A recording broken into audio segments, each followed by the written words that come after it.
Hola, ¿qué tal?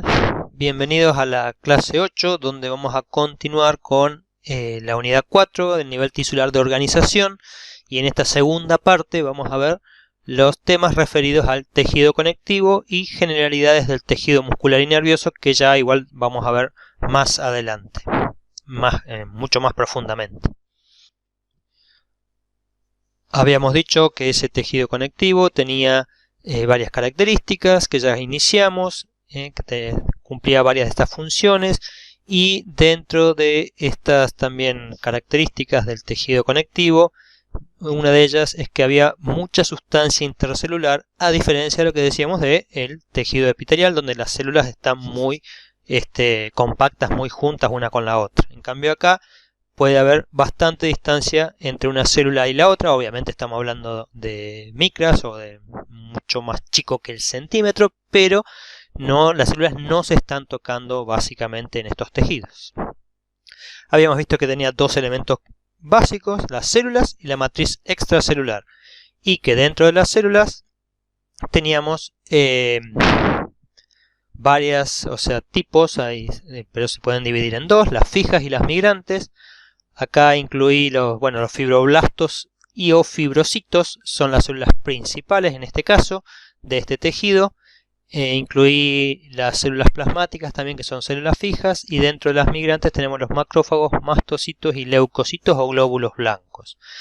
Vamos a ver entonces estas células, y luego también tenemos la matriz, lo que está por fuera de las células, ese espacio que está rodeando a las células, que tiene dos componentes: una matriz amorfa o sustancia fundamental, una sustancia de aspecto gelatinosa, y después fibras, que las fibras son proteínas que están formando como el andamiaje de esa matriz extracelular. Bien, entonces, como decía, vamos a comenzar a desarrollar el tema de las células, y en el tejido conectivo, la estrella del tejido conectivo en cuanto a células es el fibroblasto o fibrocito. ¿Sí? Entonces, el fibroblasto es una célula, se dice grande, generalmente aplanada, con prolongaciones citoplasmáticas que se van ramificando. Acá estamos viendo un fibroblasto sacado de un tejido teñido con distintos marcadores del citoesqueleto, y estos rojos pueden ser los ribosomas. Acá tenemos el núcleo, fíjense que tienen un núcleo más o menos central, y dentro del tejido conectivo son los más numerosos. ¿Cuál es la función de los fibroblastos? Es la de secretar fibras, que son proteínas, y las proteínas de la sustancia fundamental, ¿sí?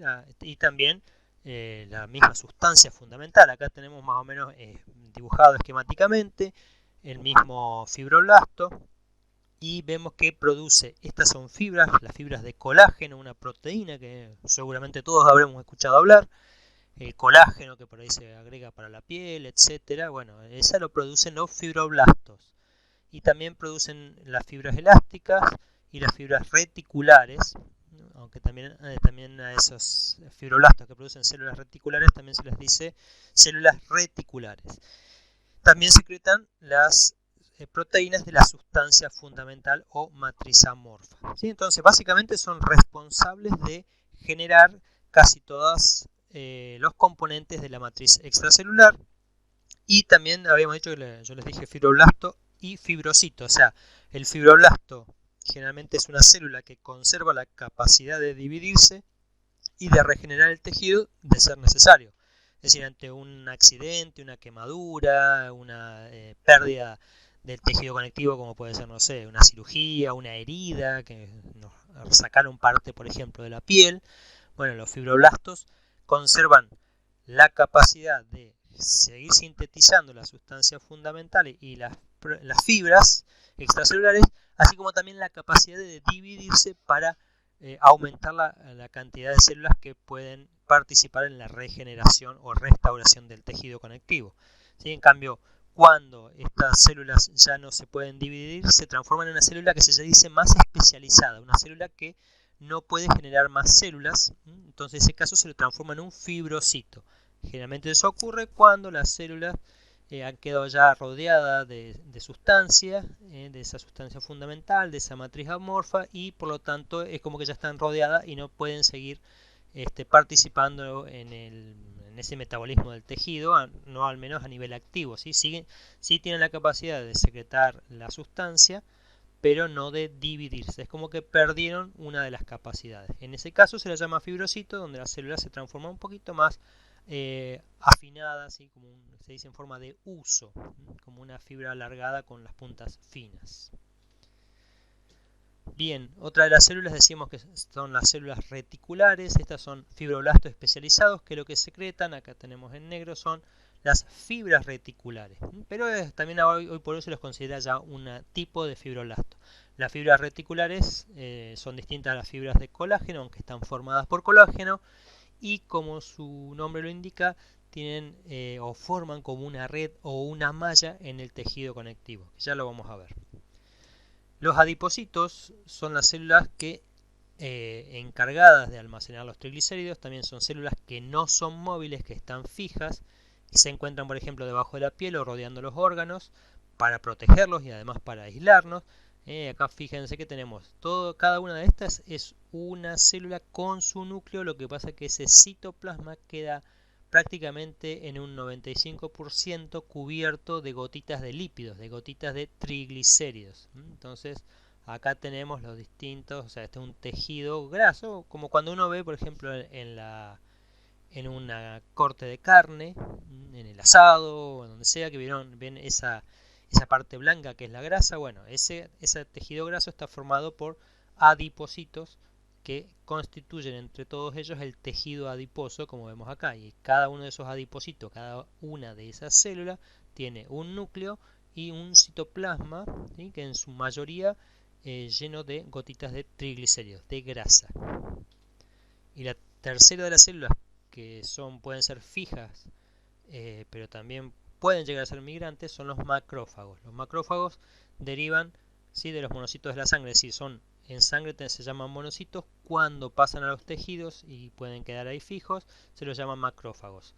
¿Y su función cuál es? Es la de fagocitar. ¿Recuerdan el mecanismo de incorporación de sustancias? Una de ellas era la fagocitosis. Bueno, estas son las células que pueden fagocitar, como vemos acá, este macrófago que está captando bacterias y las está fagocitando para proteger al organismo. Entonces, igual hay macrófagos. Justo el macrófago es una célula que puede estar tanto en el tejido fija, como puede ser móvil en caso de requerirse. En algunos tejidos es fijo, como puede ocurrir en los alveolos de nuestros pulmones, pero otras donde hay una herida o una lesión del tejido, ellos pueden ir ahí, pueden ser reclutados, es decir, pasar de la circulación sanguínea a los tejidos para cumplir esta función de fagocitar, de ingerir y protegernos, sacando o retirando los microorganismos que hayan ingresado a nuestro organismo. Bien, ya dentro de las células que tienen la capacidad de moverse dentro del tejido, vamos a encontrar los mastocitos o células cebadas. Estas células son, digamos, hay una gran cantidad, sobre todo en los vasos sanguíneos cercanos al tejido conectivo, y participan en la reacción inflamatoria. Los mastocitos son capaces de liberar una sustancia, tienen muchas vesículas de secreción que contienen histamina. Estas células son las que participan en esa respuesta inflamatoria, es decir, son los que permiten que si estamos cerca de, como dice, de los vasos sanguíneos, fíjense que acá esto representa siempre estas dos, esta Y representa un anticuerpo. Cuando un anticuerpo une un antígeno, un alérgeno, algo que genera alergia, por ejemplo, que inhalamos, va a llegar hasta la zona bronquial del pulmón y ahí puede ser captado por estas células, las mastocitos. Mastcell significa mastocito, y entonces liberan su contenido de histamina. La histamina, por ejemplo, genera una vasoconstricción, genera que se cierren esos vasos y además aumenta la permeabilidad de estos capilares. Fíjense que acá tenemos células, entonces cuando aumenta la permeabilidad significa que se relajan las uniones intercelulares y se permite el pasaje de células y sustancias hacia el líquido extracelular, es decir, pasa de la circulación al líquido extracelular, a esa matriz. Esto genera muchas veces la vasoconstricción o una hiperreacción de las células de los mastocitos a nivel de las vías respiratorias, es lo que se conoce por ahí en el asma como esa reacción alérgica que nos cierra los bronquios y no podemos respirar, porque eso se debe a la degranulación, a la liberación de los gránulos de estas mastocitos que contienen, entre muchas de esas sustancias, la histamina, que es un vasoconstrictor. O sea, genera el cierre, ¿sí?, de la musculatura, ¿sí?, de los vasos sanguíneos, pero también de la musculatura de los bronquiolos. Entonces se cierra y el aire no puede ingresar. Otras células que vamos a encontrar son las células plasmáticas, que estas derivan de los linfocitos B. Este es PL, que es Plasmatic Cell, o de esa célula, o plasmocito. ¿Sí? Son las células plasmáticas, que es esta que se encuentra a nuestra derecha, son las responsables de liberar anticuerpos, de generar anticuerpos, que también acá, como les digo, la Y siempre está representando un anticuerpo. Entonces el anticuerpo, ¿cuál es su función? Es la de bloquear a las sustancias extrañas, que puede ser que la puede llevar una bacteria, un virus, etcétera. Vieron que hoy por hoy se está hablando en estos días mucho de la respuesta inmune, si es protectora o no cuando somos infectados por coronavirus. Bueno, cuando nuestras células plasmáticas o los linfocitos B detectan esa sustancia extraña, se transforman en una célula plasmática que empieza a secretar anticuerpos específicamente contra una parte de ese virus, o puede ser una bacteria. Y luego esos anticuerpos van a ayudar a que lo reconozcan otras células para eliminarlos del organismo. O también pueden impedir, por ejemplo, la unión, en este caso del virus, a la célula que sería su receptor, o sea, la célula a la que se une. Entonces, que en este caso son las células del pulmón. Si están presentes los anticuerpos, va a bloquear esa proteína y no va a poder unirse, y de esta manera también ayuda a combatir esa infección por virus, o también puede ser por bacterias. Y finalmente nos queda dentro de las células que son móviles en el tejido conectivo, que son los leucocitos. Estos están normalmente en muy baja cantidad y están en el tejido conectivo que es líquido, que es la sangre. Pero cuando hay, que pueden ser los neutrófilos o los eosinófilos, cuando hay una infección, una inflamación en el tejido circundante, si por ejemplo aumenta la permeabilidad debido a mastocitos, pueden pasar al tejido conectivo, al que está por fuera, y de esa manera cumplir funciones. Los neutrófilos también tienen capacidad de fagocitosis, los otros pueden liberar sustancias que reclutan otras sustancias inflamatorias, y así sucesivamente. Entonces, estos leucocitos, si bien son células de la sangre, también tienen la capacidad, o sea, su función es la de estar vigilando, y cuando se los necesita se los llama para que acudan al tejido, pueden pasar a los tejidos y de ahí generar sus efectos. Bien, entonces, habiendo terminado, o ya que vimos los tipos de célula, pasamos a lo que es la matriz extracelular. La matriz, que es lo que está por fuera de la célula, repito nuevamente, por ahí para fijar ese concepto, ¿sí? Tenemos la célula y la matriz. La matriz, en este caso, hablando de tejido conectivo, es una sustancia muy abundante, lo cual hace que se separen las células. Las células prácticamente no están en contacto en un tejido conectivo. Y esa matriz tenía fibras y una sustancia fundamental o matriz amorfa. Veamos que la sustancia fundamental está formada fundamentalmente por agua y proteínas y glúcidos, que se llaman los glucosaminoglucanos y los proteoglucanos. Bien, la matriz amorfa, que es lo primero que vemos acá, para ver en sí qué es eso, es una sustancia, se decimos gelatinosa, tiene mucha agua, pero un agua en estado medio, podríamos decir, de gel, un estado fija, no es agua, no es un líquido totalmente así normal como el agua, como una solución que uno la ve y es agua común, sino que es más tipo gel. O sea, el agua está, pero está más bien inmovilizada debido a todos los componentes que tiene la matriz.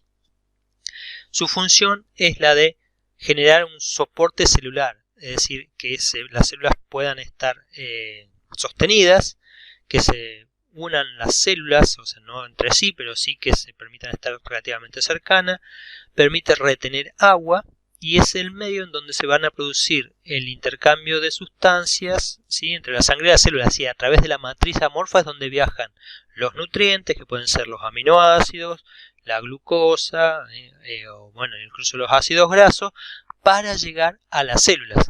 Piensen que entre, por ejemplo, el sistema circulatorio, o sea, los capilares sanguíneos, por donde pueden salir las sustancias, hasta un epitelio, por ejemplo, podemos tener varias micras de tejido conectivo. Entonces el tejido conectivo es el que une o conecta esas dos partes. Recordemos que está ricamente vascularizado, entonces sale del sistema circulatorio el nutriente o el agua también para ir hacia la matriz amorfa y de la matriz amorfa llevarlo a la célula.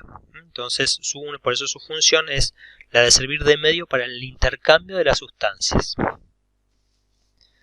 Puede tener consistencia líquida, semilíquida, gelatinosa o calcificada, ¿sí? Esta, más que nada, la gelatinosa la podemos ver en los cartílagos y la calcificada desde ya en los huesos. Líquida lo vamos a encontrar en la sangre y en la linfa, mientras que la semilíquida es el tejido que encontramos, por ejemplo, en la piel y en algunos órganos. Acá lo que se representa es esa sustancia fundamental, los componentes que habíamos dicho tienen agua, pero el agua está unida a todos estos como cepillitos que hay acá. Esto es como un gusanito con saliencias, con patitas y a su vez con cepillitos. Bueno, este componente que va al centro es ácido hialurónico, es un glúcido. Entonces, vamos a dar algunos nombres nomás, no es que necesitamos saberlo todo ello. Sí, el ácido hialurónico, y está formado por, al ácido hialurónico se unen los proteoglicanos. Los proteoglicanos son proteínas, fíjense que esto negro es una proteína de la cual o a la cual se le unen los glucosaminoglucanos, o sea, glucosas en grupos o glúcidos que están con grupos amina, glúcidos aminados se dice, que se unen a este esqueleto de proteína, por eso forma el proteoglicano. Y estos proteoglicanos se unen al ácido hialurónico. Todas estas componentes son secretados por el fibroblasto. O sea, el fibroblasto tiene la capacidad de generar toda esa matriz amorfa. Y como tiene muchas cargas negativas, acá el agua se le va a unir, lo mismo que los electrolitos, como el sodio, el potasio, quedan muy retenidos en esta matriz que tiende a tener una carga negativa, tiene más carga negativa que positiva. Imagínense que esto forma toda una red por fuera de la célula, entonces por eso esto se considera como una matriz con un estado de gel, con agua inmovilizada. Dentro de los polisacáridos tenemos el ácido hialurónico, que espero que algunos hayan escuchado hablar, se ha puesto muy de moda hace unos años para tratamiento de la piel. Es bueno porque ¿qué capacidad tiene? Que de retener mucha agua. Entonces sí sirve para hidratar la piel. Ahora no es que se absorbe a través de la piel, porque básicamente tenemos esa capa de queratina por fuera. Ya igual vamos a ver la parte de piel, sistema tegumentario en las próximas clases.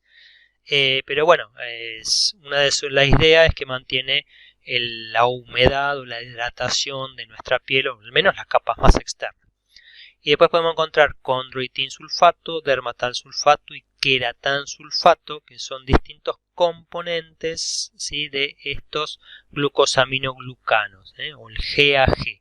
Los glucosaminoglucanos entonces se unen a proteínas, como decíamos acá, para formar los proteoglicanos. Sí, de estos polisacáridos que tenemos, al que más me interesa que recuerden es el ácido hialurónico, y los otros los vamos a encontrar en distintos lugares, como puede ser el cartílago, el tejido conectivo de la piel o el tejido conectivo del hueso. Y acá vemos que todos los glucosaminoglucanos, o sea, participan de los proteoglucanos, menos el ácido hialurónico, como acá le expliqué, ¿sí? No forman el proteoglicano en sí, sino que forman como la parte central, el esqueleto al que se van a unir los proteoglicanos.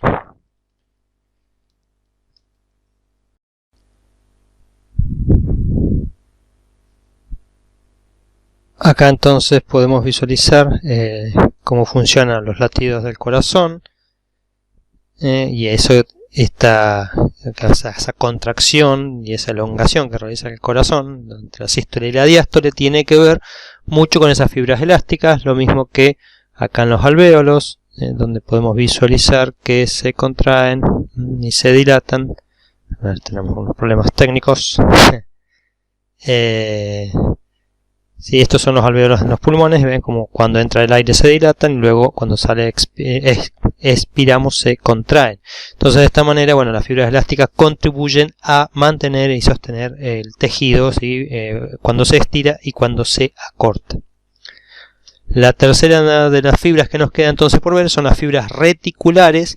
Estas son una variedad de colágeno mucho más fina y forman, como dice, redes estructurales. Son como mallas, vieron como las mallas que uno puede ir poniendo encima, y contribuyen a otorgar este soporte y resistencia a los tejidos o a los órganos, sobre todo blandos, donde vamos a encontrar por ejemplo en el vaso o en los ganglios linfáticos, en donde van pasando las células. También hay células móviles que pasan y van pasando como por un colador, como por filtros, si las células pueden atravesar esa red de fibras reticulares y no quedar retenidas, entonces son células que son viables, pueden seguir circulando, por ejemplo las células sanguíneas, y sino que si quedan retenidas van a ser eliminadas de la circulación, esto especialmente para los glóbulos rojos cuando ya están envejecidos.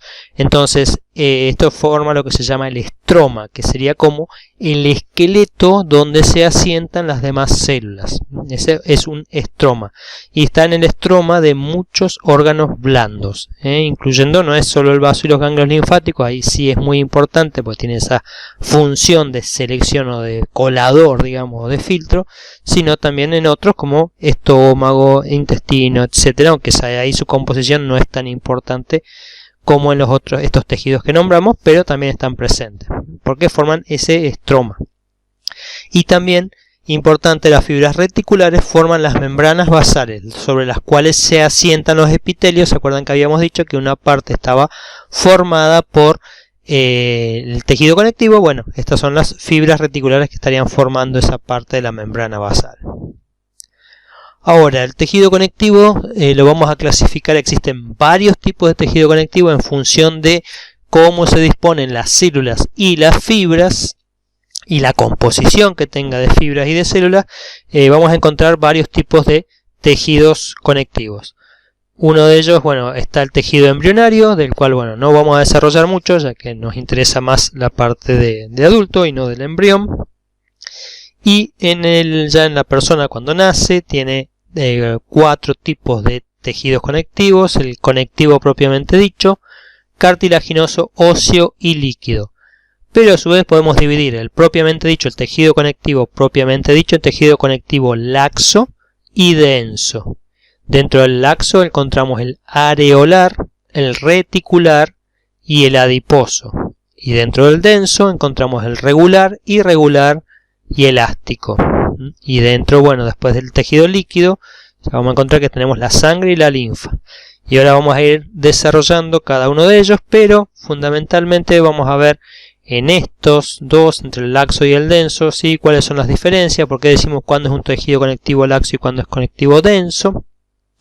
En el conectivo laxo, lo que vamos a ver es que hay mayor cantidad de células y menos cantidad de fibras que con respecto al denso.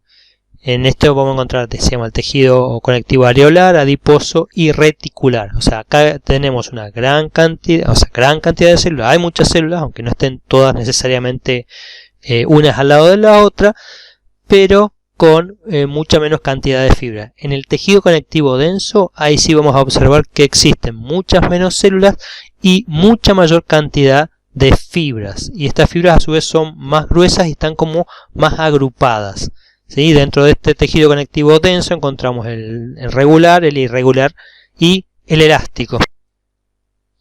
Entonces, dentro del tejido conectivo laxo, el areolar es el que está constituido por los 3 tipos de fibras: las colágenas, elásticas y reticulares, y podemos encontrar varios tipos de celulares: macrófagos, fibroblastos, células plasmáticas, adipocitos, mastocitos, aparte de los, o sea, decíamos los fibroblastos, ¿no? Acá lo había visto, perdón, ahí como no lo vi primero. Y estos están inmersos en una matriz amorfa. Esa matriz, como decimos, que puede ser semilíquida.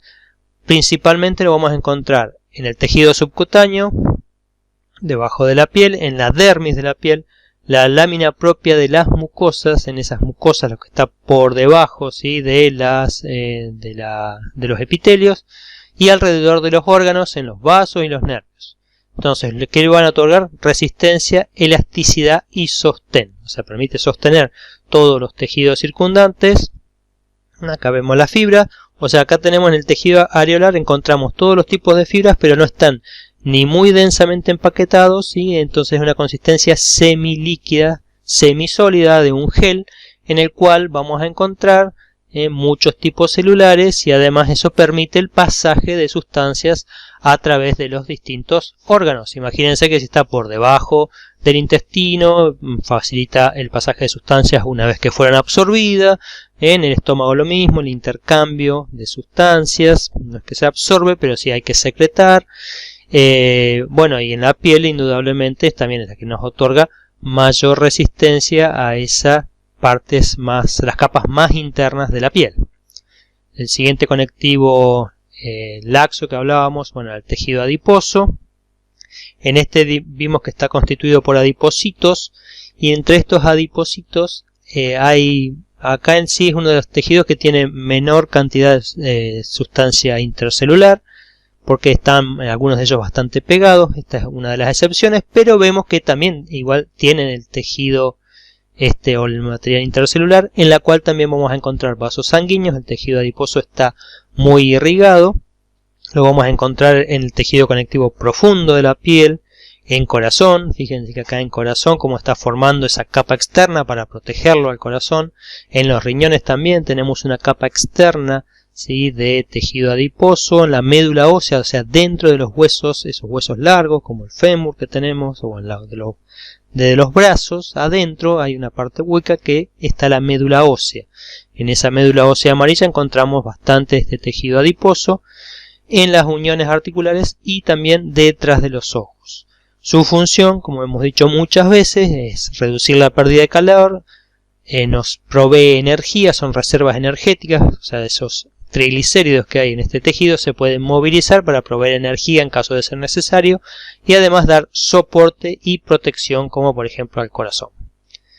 Después tenemos el tejido laxo reticular, que es el que decíamos está formado por fibras reticulares, y es una red entrelazada de fibras que van a formar el estroma, ¿sí?, la parte que este órgano, por ejemplo, que no tiene ningún hueso ni nada, sino que tiene una consistencia, digamos, sólida pero blanda, tiene un estroma que es como el andamiaje o las sobre las bases sobre las que se asienta la organización de este órgano. O sea, las células están en ese estroma.